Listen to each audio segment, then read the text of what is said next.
अवधूत चिंतन श्री गुरुदेव दत्त. श्री स्वामी समर्थ. मी आपल्या श्री सोना चॅनलमध्ये मनापासून स्वागत करत आहे. मी आज आपल्याला लक्ष्मी प्राप्तीसाठी काही प्रभावी तोडगे सांगणार आहे. चला तर मग जाणून घेऊया लक्ष्मी प्राप्तीसाठी प्रभावी तोडगे.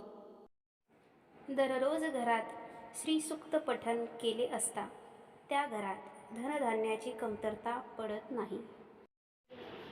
लाल रंगाच्या कपड्यामध्ये तांब्याचे एक नाणे मुख्य प्रवेशद्वारावर बांधावे.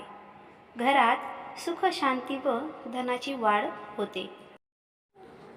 प्रत्येक गुरुवारी तुळशीला दूध अर्पण केल्याने धनलाभ होतो. पिंपळाच्या वृक्षाखाली उकरून मुळीला खळगा करून म्हणजेच पिंपळाच्या झाडाच्या बुंध्याला एक छोटेसे होल करून त्यात मोहरीचे तेल टाकून दिवा लावावा व धनप्राप्तीची प्रार्थना करावी. धन्यवाद. श्री स्वामी समर्थ.